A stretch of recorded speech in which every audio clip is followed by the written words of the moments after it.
કેમ છો all students ભાઈઓ બહેનો? આઈ હોપ કે મજામાં છો, તમે મજામાં જ હશો બરાબર.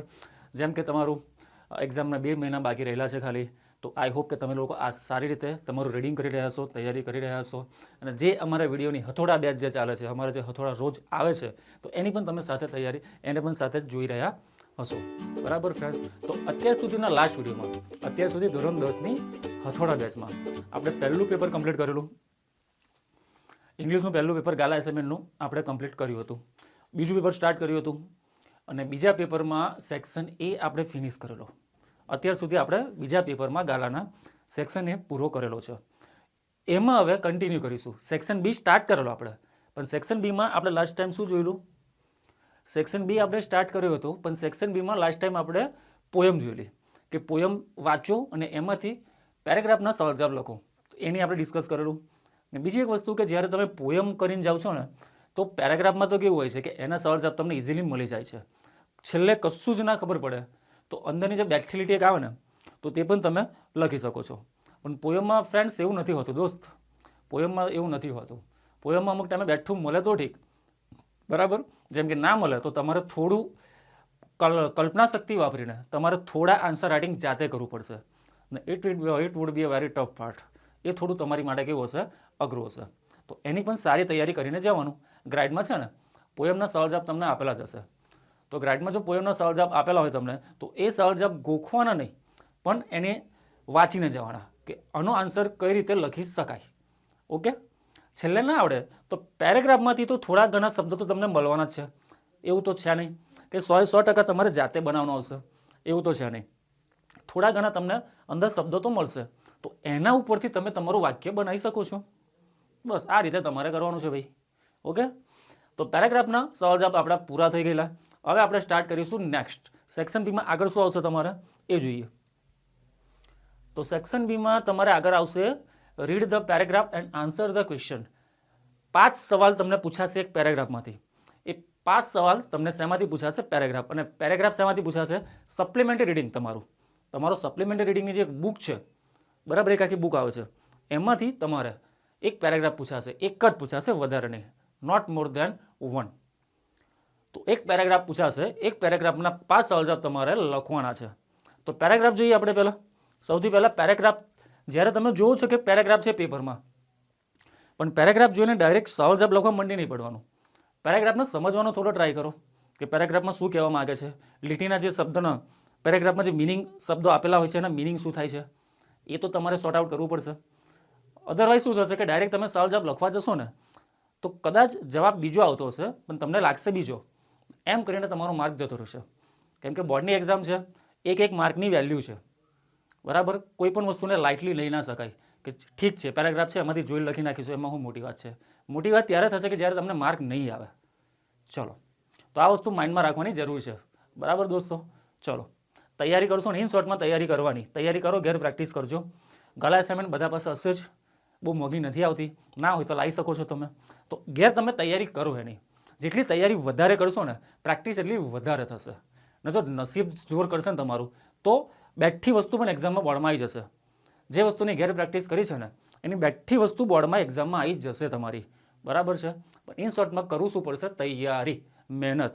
દેર is no shortcut of hard work. મહેનતનો, પરિશ્રમનો, હાર્ડવર્કનો બીજો કોઈ શોર્ટકટ હોતો નથી. કંટાળો આવે ના આવે, મૂડ હોય ના હોય, ખુશ હોવ દુઃખી હોવ, ભૂખ્યા હોય કે પેટ ભરેલું હોય, ઊંઘ આવતી હોય કે જાગેલા હોય, તૈયારી કરવાની બરાબર. અમુક વસ્તુ કરવી પડે જ, એમ મૂડ ઉપર ડિપેન્ડ ના હોય આજે. બરાબર છે. તો કરો એ પ્રમાણે તૈયારી. રિઝલ્ટ કેમ ના આવે? બધું જ આવે. તો પેરેગ્રાફ પહેલાં સમજીએ આપણે. સવાલ જવાબ પર ડાયરેક્ટ નહીં આવવાનું, પેરેગ્રાફને સમજવાનો બરાબર, કે જેનાથી આપણે આન્સર ખોટા ના પડે. ચલો. The black buck is also known as Krishna Jinka. Black buck એટલે કારિયાર. બ્લેક બગનો મતલબ શું થાય? કારિયાર. હરણ જેવું છે ને એક પક્ષી આવે છે, એને બ્લેક બગ કહેવાય. તો બ્લેક બગનો પેરેગ્રાફ છે. આપણે બરાબર પેન થોડી બોલી લઈએ. The black buck is also non. આ નોનનો મતલબ શું થાય? જાણીતું.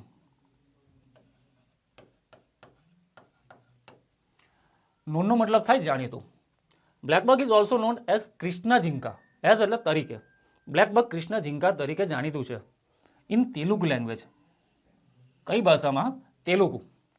સાઉથની ભાષા છે. તમિલનાડુ બાજુ જાઓ તેમાં ભાષા બોલાય તેલુગુ. તેલુગુ ભાષામાં બ્લેક બકને ક્રિસ્તા ઝીંકા કહેવાય. ઇટ હેઝ બીન ડિક્લેર, તેને ડિક્લેર એટલે જાહેર કરાયેલું છે. શેનું? શું જાહેર કરાયેલું છે? State animal. સ્ટેટ એનિમલનો મતલબ થાય રાજ્યનું પ્રાણી. સ્ટેટ એનિમલનો મતલબ શું થશે? રાજ્યનું પ્રાણી. ભારતમાં અલગ અલગ રાજ્યો છે, તો દરેક રાજ્યનું રાજ્ય પ્રાણી અલગ છે. જેમ કે આપણું રાષ્ટ્રીય પ્રાણી કયું છે? વાઘ. એ રીતે દરેક રાજ્યનું રાજ્યનું પ્રાણી અલગ અલગ જાહેર કરેલું છે સરકારે. તો ઇટ હેઝ બીન ડિક્લેર, તેને જાહેર કરાયેલું છે. State animal of Andhra Pradesh. Andhra Pradesh, જે આંધ્રપ્રદેશ રાજ્ય છે ને ભાઈ, તો એનું રાજ્ય પ્રાણીએ જાહેર કરાયેલું છે બ્લેક બકને. અધર લોકલ નેમ, અમુક સ્થાનીય નામ આવે, જે લોકો સ્થાનીય નામથી લોકો તેને બોલાવતા હોય. Other local name of the species. ભાઈ સ્પીસીસ એટલે પ્રજાતિ, હા, જાતિ અથવા પ્રજાતિ. Other local names for the species include એટલે સમાવેશ થવો થાય. અમુક એના જે લોકલ નામ છે ને એમાં સમાવેશ થાય છે. કયા કયા નામ છે જોઈએ આપણે. કાલા હિરણ પણ તેને કહેવાય. બ્લેક, કાળા કલરનું આવે એટલે કાલા હિરણ એવું કહેતા છે. કાલા હિરણ. સસીન, ઇરલાલમાન, કૃષ્ણા મૃગા ઇન કર્ણાટક, કન્નડ. કર્ણાટકની ભાષા છે કન્નડ. કૃષ્ણ મૃગા પણ કહેવાય ત્યાં. And kalvit in Marathi. મરાઠીમાં શું કહેવાય તેને? કલ્વિત કહેવાય. તો આટલા છે ને એના લોકલ નામ છે, બરાબર, કે જે જગ્યાએ તેને અલગ અલગ નામથી બોલાવતા હશે. According to the Indian mythology. પહેલાં તો એકોર્ડિંગ ટુનો મતલબ સમજો. એકોર્ડિંગ ટુનો મતલબ થશે ના મુજબ. એકોર્ડિંગ ટુનો મતલબ શું થાય? ના મુજબ, ના પ્રમાણે. According to Indian mythology. Mythology એટલે દંતકથા. માઇથોલોજીનો મતલબ શું થાય? આપણા જૂના પુરાના વેદો છે, બરાબર, પુરાણો છે, પહેલાંની સ્ટોરીઓ છે, તો એને માઇથોલોજી કહેવાય, દંતકથાઓ. તો ભારતીય દંતકથાઓમાં black buck or Krishna Jinka is considered એટલે તેને ગણવામાં આવે છે એઝ ધ વ્હીકલ. વ્હીકલ એટલે વાહન. વ્હીકલનો સિમ્પલ મતલબ શું થાય? વાહન. તો ભારતીય દંતકથાઓમાં બ્લેક બક, તેને ક્રિસ્ના ઝીંકા કહો, કન્સિડર્ડ એટલે તેને ગણવામાં આવે છે as the vehicle of the god moon. Moon એટલે ચંદ્ર, બધાને ખબર છે. ચંદ્રયાન 3 હમણાં જ ગયું છે, ત્યાં પહોંચી ગયું છે શાંતિથી. ભારતીય દંતકથાઓમાં તેને શું ગણવામાં આવે છે? Vehicle of the god moon, ચંદ્રનું પ્રાણી ગણવામાં આવે છે, બરાબર.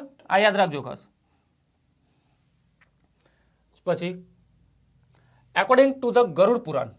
એકોર્ડિંગ ટુનો મતલબ થાય ના મુજબ. According to the Garuda Purana, તો ગરુડ પુરાણના મત મુજબ કૃષ્ણ ઝીંકા બ્રિંગ્સ. ભાઈ બ્રિંગનો મતલબ બોલો શું થાય? યાર, બ્રિંગનો મતલબ થાય લાવવું. ગરુડ પુરાણના મત મુજબ કૃષ્ણ ઝીંકા બ્રિંગ્સ એટલે લાવે છે પ્રોસ્પેરિટી એટલે સમૃદ્ધિ, જાહો જલાલી, સંપત્તિ, એને ઇંગ્લિશમાં કહેવાય પ્રોસ્પેરિટી, બરાબર. તો કૃષ્ણ ઝીંકા બ્રિંગ્સ એટલે લાવે છે, સમૃદ્ધિ લાવે છે.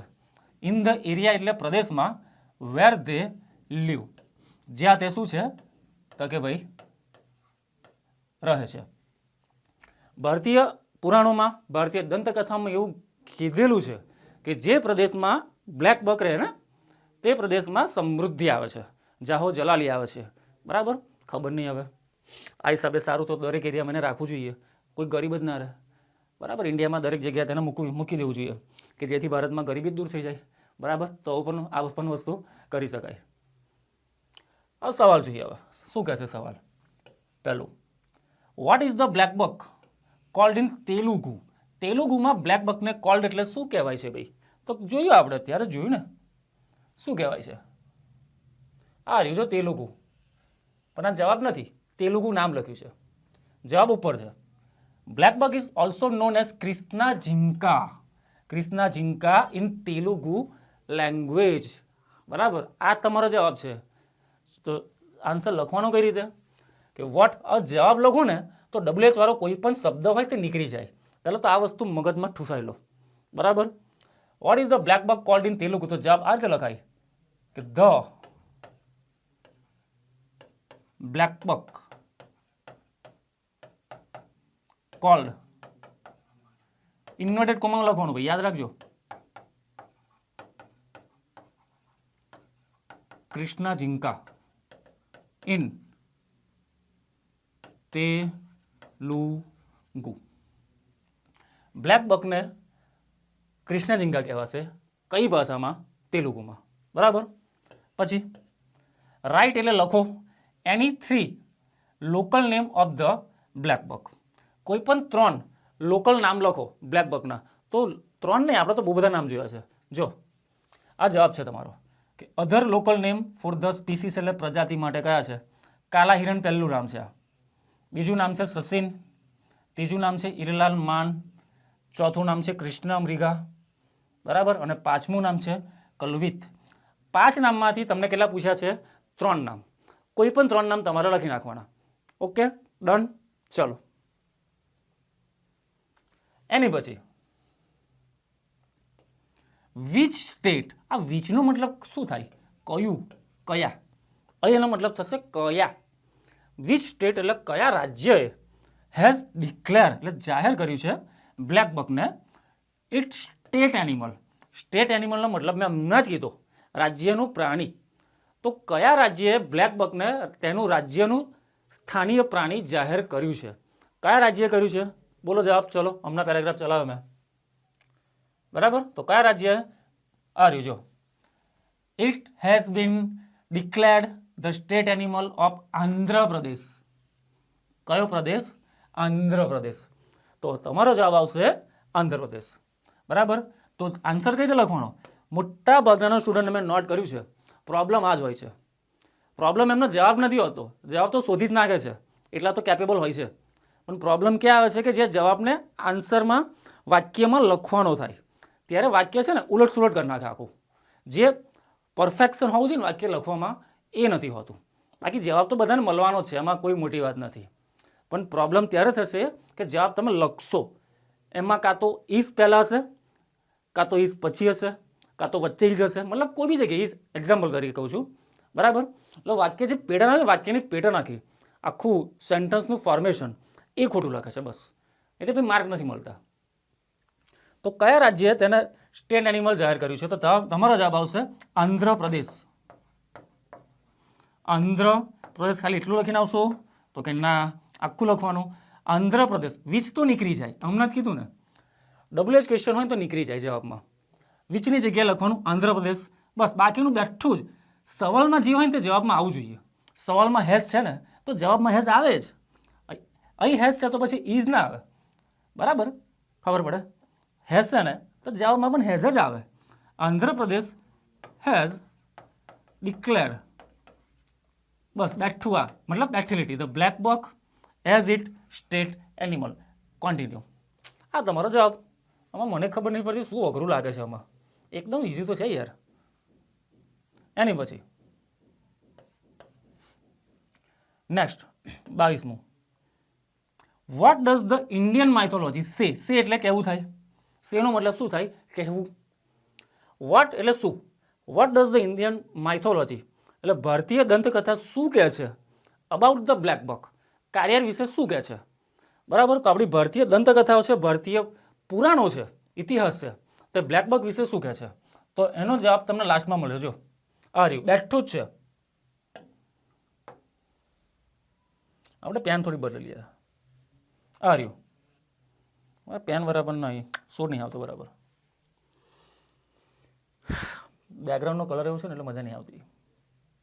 વ્હાઇટ કરી દઈએ. ચલો આ રહ્યું. According to the Indian mythology black buck of Krishna Jinka is considered as the vehicle of god moon. આટલે સુધી બેઠું તમારો આન્સર આવશે. જો આ રહ્યું, અહીંથી સ્ટાર્ટ કરવાનો ને આજ સુધી, બરાબર. ઇન્ડિયન માઇથોલોજીનો જવાબ છે ને બેઠો જ છે. તમારે એક શબ્દ પણ તમારે જાતે લખવાની જરૂર નથી. બોલો મજા આવે કે ના આવે? આવે જ યાર, કેમ ના મજા આવે? બેઠું લખવાનું છે, બરાબર. એની પછી વોટ ડઝ ધ ગરુડ પુરાણ. આ ગૌડા છે, ગરુડા છે, ગરુડા ઇંગ્લિશમાં ગરુડા કહેવાય, ભલે ગુજરાતીમાં ગરુડ બોલીએ. તો વોટ ડઝ ધ ગરુડ પુરાણ શે about the black buck? Black buck વિશે ગરુડ પુરાણ શું કહે છે? તો ગરુડ પુરાણ એ જ કહે છે ને, આપણે જોયેલું. આ રહ્યું. According to the Garuda Purana આર્યુ Krishna Jinka brings prosperity in the area where they live. બેઠો જવાબ, આ તમારું બેઠો જ આન્સર છે. એક પણ શબ્દ તમારે એડ કરવાની જરૂર નથી. બરાબર, ડન. તો ગરુડ પુરાણ એવું કહે છે કે જે જગ્યા પર બ્લેક બક રહે ને તે જગ્યા પર શું આવે છે? સમૃદ્ધિ આવે છે. કોઈ ગરીબ જ ના રહે. બરાબર, આપણે બ્લેક બકને 4-5 સુધી લાવી દેવું પડશે એરિયામાં. બરાબર, તો આ તમારો જવાબ. ડન. ચલો,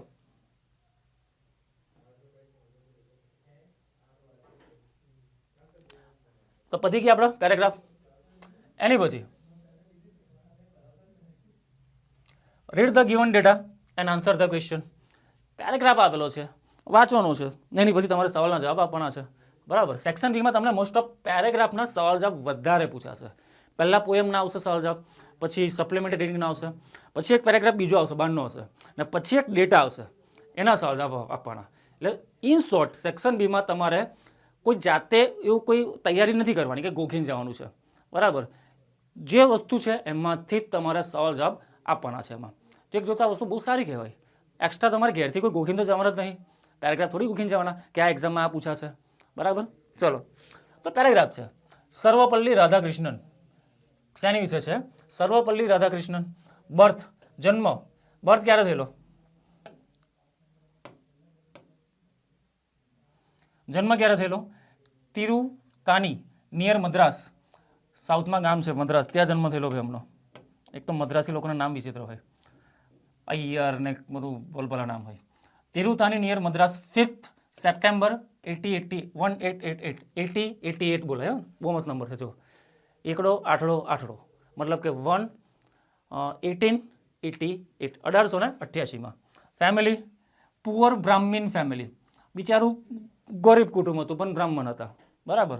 એજ્યુકેશન, શિક્ષણ શું છે? ગ્રેજ્યુએટ થયેલા છે ફ્રોમ મદ્રાસ ક્રિશ્ચિયન કોલેજમાંથી.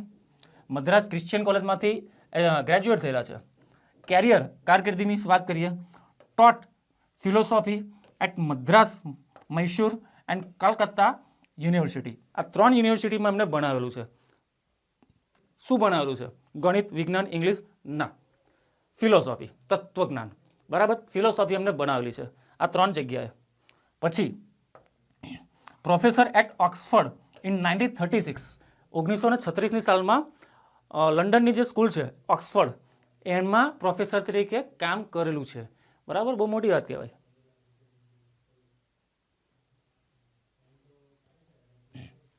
પછી લેટર લાઈફ. લેટરનો મતલબ થાય પછીનું. Letter life. ત્યારબાદની જિંદગી કેવી હતી?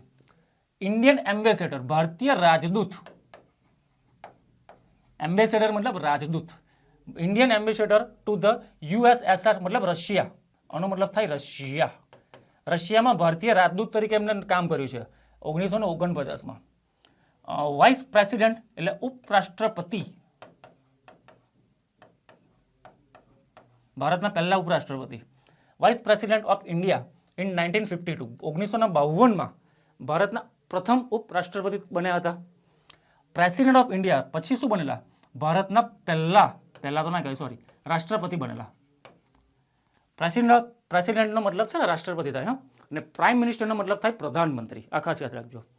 પ્રેસિડેન્ટ ઓફ ઇન્ડિયા ભારતના રાષ્ટ્રપતિ બનેલા ફ્રોમ 1962 1962થી લઈને 1967 સુધી, 5 વર્ષ માટે. વર્ક, કયા કામ કરેલા છે? અ ગ્રેટ ટીચર, મહાન શિક્ષક હતા. રિનોન એટલે જાણીતા. રિનોન એટલે જાણીતા ફિલોસોફર. ફિલોસોફર એટલે તત્વચિંતક. બુક્સ, એમની બુક, કઈ બુકો એમને લખેલી છે? પહેલું the Hindu way of life, આ એમની પહેલી book, the Hindu way of life. બીજું the Indian philosophy, eastern religion and thought. રિલિજિયનનો મતલબ શું થાય? ધર્મ. યાદ રાખજો, રિલિજિયનનો મતલબ છે ને ધર્મ થાય. તો ધાર્મિકને શું કહેવાય? નહીં કે આ બહુ ધાર્મિક માણસ છે, બહુ ભગત માણસ છે, એવું કહે ને, બહુ ભગત માણસ છે આ તો ધાર્મિક એટલે રિલિજિયસ. રિલિજિયસ એટલે ધાર્મિક ને રિલિજિયન એટલે ધર્મ. બરાબર. તો આ બુક એમને લખેલી ને ડેથ, છેલ્લે મૃત્યુ પામ્યા 1975. તો આ આખો ડેટા શેની વિશે હતો? તો કે સર્વપલ્લી રાધાકૃષ્ણન. એની પરથી તમારે પેરેગ્રાફમાંથી સવાલના જવાબ તમારે લખવાના છે. ચલો જોઈએ. પહેલું,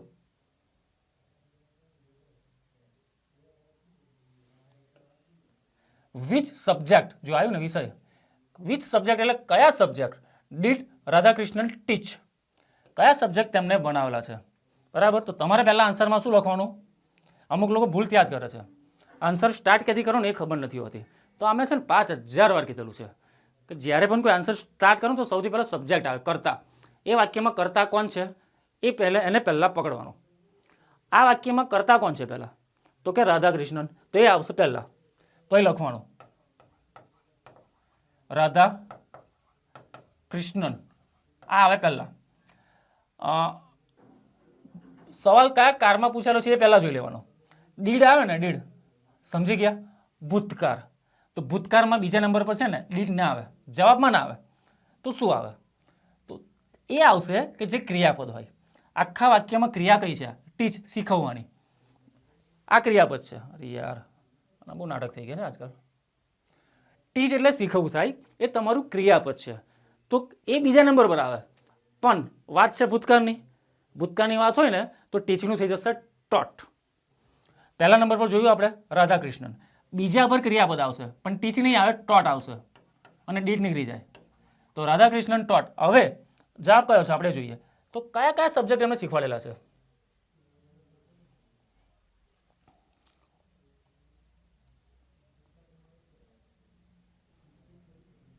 હા, આ છે ને ટોટ એટલે શીખવાડેલા છે ફિલોસોફી. જો ફિલોસોફી એમને શીખવાડેલું છે. બરાબર. એક જ સબ્જેક્ટ શીખવાડેલો છે, ફિલોસોફી. તો which subject did Radhakrishnan teach? તો આન્સરમાં આવશે પહેલું રાધાકૃષ્ણન, બીજું આવશે ટોટ, ઇન્વર્ટેડ કોમામાં ફિલોસોફી. બસ, રાધાકૃષ્ણન ટોટ ફિલોસોફી. આ તમારો જ કમ્પ્લીટ આન્સર. બીજું, which year, in which year. In which યરનો મતલબ થશે કયા વર્ષમાં. In which year did he became. જો આમાં પણ ડીડ આવ્યું, લો આ સમજી જાવ. હવે ડીડ આવે એટલે નીકળી જાય, કેમ કે ભૂતકાળ છે. કયા વર્ષમાં હી became the president of India? કયા વર્ષમાં તે ભારતના પ્રેસિડેન્ટ બન્યા હતા? પ્રેસિડેન્ટનો મતલબ હમણાં જ કીધો, રાષ્ટ્રપતિ. તો કયા વર્ષમાં તે રાષ્ટ્રપતિ બન્યા હતા? આર્યું આ જવાબ તમારો. જો 1952 પ્રેસિડેન્ટ, સોરી આ તો પહેલાંનું છે ભાઈ, આ નહીં આવે, સોરી આ આવશે president of India from 1962 to 1967. એનો મતલબ કે રાષ્ટ્રપતિ કયા વર્ષમાં બન્યા હતા? તો કે 1962માં. કયા વર્ષમાં? 1962માં. તો જવાબમાં પહેલું શું આવશે? ઇન વિચ યર કીધું છે ને, તો તમારે લખવાનું ઇન ધ યર 1962. 1962માં ડીડ તો આવે ના. હી બીકમનું થઈ જાય બીકેમ. હી બીકેમ ધ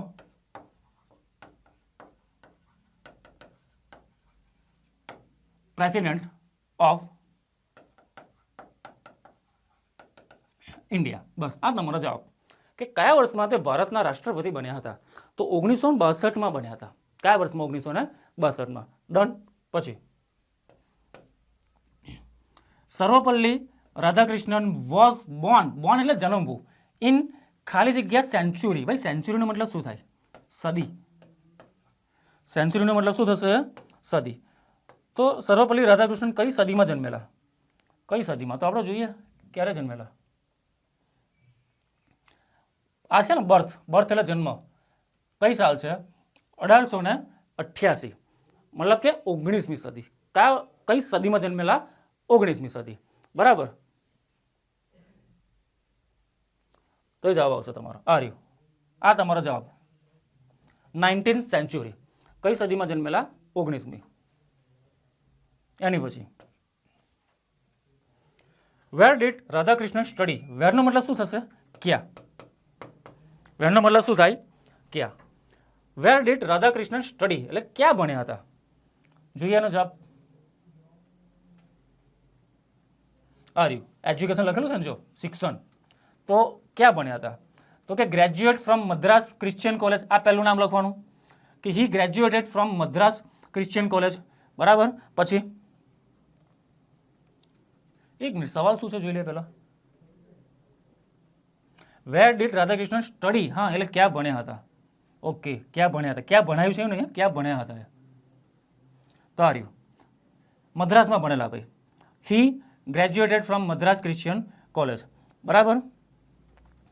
પછી આ બધી યુનિવર્સિટીમાં તો એમને ભણાયેલું છે, જાતે નથી ભણ્યા, એમને જાતે ભણાયેલું છે બીજાઓને ટીચર તરીકે, પણ પોતે ક્યાં ભણ્યા હતા તો કે મદ્રાસ ક્રિશ્ચિયન કોલેજમાં, બરાબર.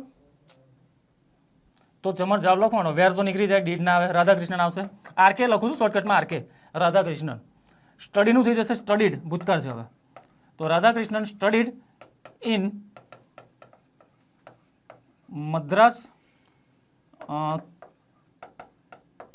ક્રિશ્ચિયન કોલેજ, મદ્રાસમાં. આરકે એટલે Radhakrishnan studied in Madras Christian college. ચલો આ પણ ડન. ને છેલ્લો જવાબ આપણો, સોરી છેલ્લો સવાલ તો જોઈએ પહેલાં. હાઉ કેનનો મતલબ શું થાય? કેવી રીતે, કેવી રીતે. યુ સે એટલે તમે કહો છો કે Radhakrishnan was a nice writer. Writer એટલે લેખક, અને નાઇસ એટલે સુંદર, સારા. તો તમે કેવી રીતે કહી શકો કે આરકે રાધાકૃષ્ણન સારા લેખક હતા? તો તમારે જો તમે કેવી રીતે કહી શકો, તો તમારે જવાબ એવો લખવાનો કે આરકે, જવાબ કેમનો લખાય જોજો, બરાબર. આરકે વોઝ અ, પહેલાં તો આ લખવાનું કે RK was a nice writer, RK સારા લેખક હતા. બીકોઝ, પછી લખવાનું બીકોઝ તેમણે બુક લખ્યા હતા. તેમને એટલે હી રોટ, રાઇટનું ભૂતકાળ થાય રોટ, હી રોટ બુક્સ. એક મિનિટ બરો થોડું. હી રોટ ફોલોઈંગ બુક્સ, નીચેના બુક લખ્યા હતા, ફોલોઈંગ બુક. પછી છે ને નીચેના બુક, પણ નીચે કોઈ આવવી જોઈએ ને, તો એ લખવાનું નંબર 1 કરીને. કઈ બુક લખેલી અમને? આ રહ્યું છે બુક, આ લખવાનું the Hindu way of life, બરાબર, નંબર 1. પછી નંબર 2 કરીને લખવાનું કઈ બુક તો કે આ ધ ઇન્ડિયન ફિલોસોફી, થઈ ગયું. પછી નંબર 3 કરીને લખવાનું ઈસ્ટર્ન રિલિજિયન એન્ડ થોટ. આ 3 બુકોના નામ તમારે મસ્ત રીતે લખવાના. આ રીતે લખશો ને તો ચેક કરવાનો ખુશ થઈ શકે, વાવ ગ્રેટ, બરાબર. એમને 80માંથી 80 ઇંગ્લિશમાં ના આવે, થોડું હટકે તમારે વિચારવું પડે. બાકી જે સવાલના જવાબ તમે લખો છો ને ગુજરાતના બધા સ્ટુડન્ટ એ જ લખવાના છે. બોર્ડમાં જો આ પેરેગ્રાફ તમને પૂછાય છે ને, મતલબ ગુજરાતમાં જેટલા પણ સ્ટુડન્ટ હશે ને બધાને આ જ પેરેગ્રાફ પૂછાયો હશે અને લખશે પણ સેમ વેમાં. પણ બધા કરતાં તમે હટકે કેમ ના બની શકો કે તમારો જવાબ એકદમ પરફેક્ટ હોવો જોઈએ. જે પ્રેઝન્ટેશન છે ને તમારું બતાવવાનું, પ્રેઝન્ટ કરવાની રીત એ બધાથી યુનિક હોવી જોઈએ, તો માર્ક બધાથી અલગ મળે, બરાબર. બાકીના જેમ બધાના 50-60 આવશે 80માંથી, તમારા પણ એટલા જ આવશે. 80માંથી 80 જો લાવો હોય ને તો બધાથી હટકે તમારે કરવું પડશે થોડું. ઓકે, ચલો. તો આ રીતે જવાબ લખવાનો કે Radhakrishnan was a nice writer because he wrote following book. તમને નીચેના બુક લખ્યા હતા, નંબર 1, નંબર 2 અને નંબર 3. તો આ પેરેગ્રાફ પતે છે આપણો.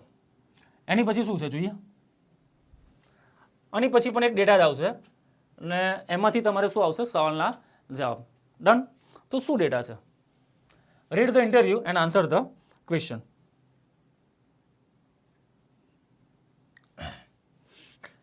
ઇન્ટરવ્યુ વાંચવાનો તમારે ને એની પરથી તમારે સવાલના જવાબ લખવાના છે. ઓકે. મહેશ કહે છે ગુડ મોર્નિંગ સર, નમસ્તે, જય શ્રી કૃષ્ણ, એવું કહે છે, બરાબર. મહેશભાઈ આપણા ઓફિસર શું કહે છે? Good morning, have a seat. Have a સીટનો મતલબ શું થાય ખબર? બેસો. તમારી ઘેર કોઈ મહેમાન આવે છે ને તમારે એવું કહેવું છે કે આવો બેસો, પણ તમને ઇંગ્લિશમાં નથી આવડતું, તો ઇંગ્લિશમાં શું કહેવાય?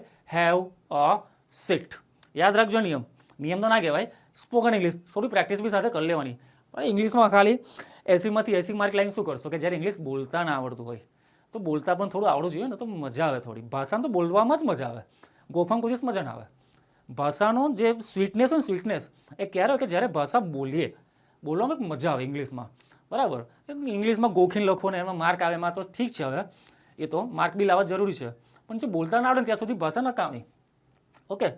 તો તમારે કોઈને કહેવું ને કે આવો પધારો, મતલબ બેસો, આવો બેસો. Have, please have a seat એવું કહેવાય, પ્લીઝ હેવ અ સીટ, બરાબર. ને ધીમેથી બોલાય, હા, ધીમે મોટેથી બોલો છો ને હેવ અ સીટ, મહેમાન નાહી જશે પાછા. ધીમેથી પ્રેમથી બોલાય કે પ્લીઝ હેવ અ સીટ, આવો પધારો. તો good morning, have a seat please. What's your name? આ તો ઇંગ્લિશ તો આવડે બધાને, કે તારું નામ શું છે, તમારું નામ શું છે, વોટ્સ યોર નેમ? મહેશ કહે છે કે આઈ એમ મહેશ પાઠક. આઈ એમ મહેશ પાઠક, મારું નામ છે મહેશ પાઠક. ઓફિસર કહે છે what are your educational qualification? તમારી એજ્યુકેશનલ ક્વોલિફિકેશન કઈ છે? મતલબ કે તમારી શિક્ષણની ડિગ્રીઓ, લાયકાત. ક્વોલિફિકેશન મતલબ થાય લાયકાત. તમારી શૈક્ષણિક લાયકાત કઈ છે? તો મહેશ કહે છે સર આઈ હેવ ડન, મેં કરેલું છે. આઈ હેવ ડન એટલે મેં કરેલું છે બીકોમ ફ્રોમ મુંબઈ. મેં મુંબઈમાંથી બીકોમ કરેલું છે. મુંબઈ યુનિવર્સિટી. આઈ સ્ટુડ ફર્સ્ટ. જો ભાઈ આ લીટી પણ યાદ રાખજો, હું પ્રથમ આવેલો. મારે તમને એવું કેવું છે કે હું 10મા ધોરણમાં પહેલો આવેલો. 10મા ધોરણમાં મારો પહેલો નંબર આવેલો. બરાબર. ઇંગ્લિશમાં કેમનું બોલાય? ઇંગ્લિશમાં કેમનું બોલાય? તો એની માટે પણ આ વાક્ય ગોખી રાખજો. આઈ સ્ટુડ, સ્ટેન્ડ એટલે ઊભું રહેવું થાય, સ્ટેન્ડ એટલે ઊભું રહેવું. પણ આઈ સ્ટુડ ફર્સ્ટ એટલે પહેલો ઊભો રહેલો એવું નહીં, હું પહેલો આવેલો. I stood first in my college, મારી કોલેજમાં હું પહેલો આવેલો વિથ 85% માર્ક્સ. આ ભાઈના કોલેજમાં કેટલા માર્ક્સ આવેલા? 85%. સોરી 85% આવેલા ને એનો પહેલો નંબર આવેલો. પછી ઓફિસર કહે છે હાઉ ઓલ્ડ આર યુ? તમારી ઉંમર કેટલી છે?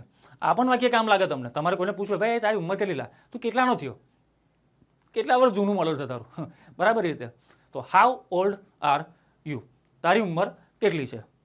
તો મહેશ કહે છે આઈ એમ 22 યર ઓલ્ડ. મારી ઉંમર છે 22 યર્સ. બરાબર, હું 22 વર્ષ જૂનો છું એમ. મજા કરું છું, 22 વર્ષની મારી ઉંમર છે. ઓફિસર કહે છે why are you applying for the job of a clerk? જો ભાઈ કઈ જોબ માટેનો ઇન્ટરવ્યૂ છે આ? તો કે ક્લર્ક. આ લખેલું છે ને દેખાય જો. આવા પોઈન્ટ યાદ રાખવાના. જવાબ મોસ્ટ ઓફ આમાંથી જ આવે તમારા. કે વાય, વાયનો મતલબ બધાને ખબર છે એવું હું આશા રાખું છું કે why are you applying for the job of clerk? તમે શા માટે ક્લાર્કની જોબ માટે એપ્લાય કરો છો? ઇન્સ્પાઇટ ઓફ, હવે આ ઇન્સ્પાઇટ ઓફનો મતલબ શું થાય? છતાં. ઇન્સ્પાઇટ ઓફનો મતલબ થાય છતાં. ઇન્સ્પાઇટ ઓફ સચ ગુડ ક્વોલિફિકેશન એટલે કે આટલું સારું તમારી લાયકાત છે ને છતાં તમે શા માટે ક્લાર્ક માટે એપ્લાય કરો છો યાર? બરાબર, તમે તો ઓફિસર બની શકો છો, એકાઉન્ટન્ટ બની શકો, તમે ક્લાર્ક કેમ બનવા માંગો છો? તો જો શું કહે છે, તો મહેશ એવું કહે છે sir I need a job. મારે જોબની જરૂર છે. નીડ એટલે જરૂર હોવી. તો કે ભાઈ મારે નોકરીની જરૂર છે to support my family and also two study further. Further એટલે વધારે. તો મહેશ શું કહે છે મારે મારા ફેમિલીને સપોર્ટ કરવાનો છે ભાઈ, and also two study further, વધારે મારે શું છે ભણવાનું પણ છે. બરાબર. ચલો, તો ઓફિસર કહે છે but you have no work experience. Officer કહે છે ભાઈ પણ તારી બધી વાત સાચી લ્યા, પણ તારો વર્કનો કોઈ એક્સપિરિયન્સ તો છે નહીં, તારો કામનો અનુભવ તો કશું નથી. મહેશ કહે છે યુ આર રાઇટ સર, તમે સાચા છો. આઈ એમ હાર્ડ વર્કિંગ. જો ભાઈ કહે છે આઈ એમ હાર્ડ વર્કિંગ, હું સખત મહેનતું છું. ઓનેસ્ટ એટલે પ્રામાણિક. હા, ઓનેસ્ટ એટલે શું થાય? પ્રામાણિક. હું પ્રામાણિક છું. એન્ડ સિન્સિયર છું. ઇફનો મતલબ થાય જો. ઇફનો મતલબ થાય જો. ઇફ ગિવન અ ચાન્સ, એટલે જો મને ચાન્સ આપવામાં આવે, આઈ પ્રોમિસ, તો હું વચન આપું છું. I will not let you down. આ વાક્ય બેઠું યાદ રાખજો, કામ લાગશે. I will not let you down એટલે હું તમને નિરાશ થવા દઉં નહીં. આ વાક્ય તમારે શીખી શકો છો કે આઈ પ્રોમિસ યુ, હું તમને વચન આપું છું. બરાબર, કે I will not let you down, હું તમને ખોટા સાબિત નહીં થવા દઉં, મતલબ કે હું તમને નિરાશ થવા દઉં નહીં. ચલો, ઓફિસર કહે છે ડુ યુ નો ટાઈપિંગ? તો શું તું ટાઈપિંગ જાણે છે? એટલે મહેશ કહે છે હા ભાઈ, હા સર, એટલે સોરી, હા sir, I know typing and shorthand. Shorthand એટલે એકચ્યુઅલી મને નથી ખબર. બરાબર, એ કામનું પણ નથી. ઓફિસર ફાઇન, સારું, I will give you chance two prove. Prove એટલે સાબિત થવું, સાબિત કરવું. ઓફિસર કહે છે સારું છે sir, I will give you chance, હું તને છે ને ચાન્સ આપીશ તારી જાતને સાબિત કરવા. ચલો, હતું આટલું. તો સવાલ જવાબ ભણી જઈએ આપણે હવે. પહેલો સવાલ આવી રહીએ યોર સેલ્ફ એટલે તારી જાતને.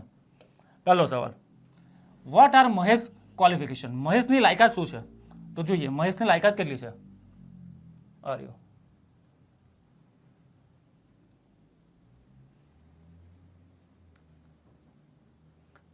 ઓફિસરે પૂછેલું ને કે what are your educational qualification, તારી લાયકાત, તો મહેશ કહે છે આ જો કે I have done BCom.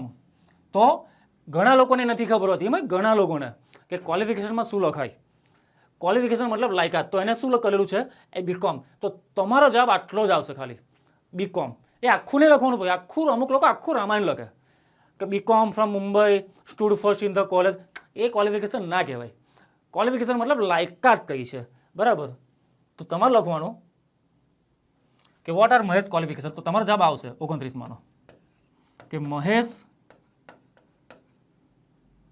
Has done. મહેશે કરેલું છે ને એટલે હેઝ ડન કહેવાય. મહેશ હેઝ ડન બીકોમ, બસ, બરાબર. Mahesh has done BCom. 30. Why does he wants a job. Why એટલે શા માટે. Does he want a job, શા માટે તેને નોકરી જોઈએ છે. તો વાય છે ને, તો પહેલાં તો તમારે આ લખવાનું કે મહેશ વોન્ટ્સ. વોન્ટની પછી એસ લાગશે, કેમ કે મહેશ કોણ, હું નથી, તમે નથી, ત્રીજી વ્યક્તિ કોઈ, એટલે ક્રિયાપદની પાછળ એસ લાગે. મહેશ વોન્ટ્સ અ જોબ, બરાબર, બીકોઝ, કારણ કે.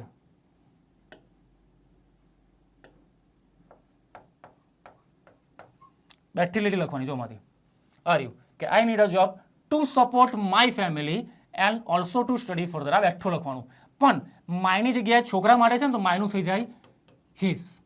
બસ આટલું ખાલી ચેન્જ કરવાનું છે. માયનું તમારે શું કરવાનું છે, હિસ, બાકીનું બેઠું, બરાબર. Mahesh wants a job to support. માયની જગ્યાએ શું કરી દેવાનું, his family and to study further, મતલબ કે આગળ અભ્યાસ કરવા માટે. એની પછી how does Mahesh describe himself. How એટલે કેવી રીતે. હાઉનો મતલબ થાય કેવી રીતે. મહેશ ડિસ્ક્રાઇબ. આ ડિસ્ક્રાઇબનો મતલબ શું થાય, વર્ણન. ડિસ્ક્રાઇબનો મતલબ થાય વર્ણન કરવું. તો મહેશ કેવી રીતે વર્ણન કરે છે હિમસેલ્ફ. હિમસેલ્ફ એટલે તેની જાતનું. તેની જાતનું. મહેશ પોતાની જાતનું કેમનું વર્ણન કરે છે. તો તમારે લખવાનું કે Mahesh described that. Mahesh described that, પછી લખવાનું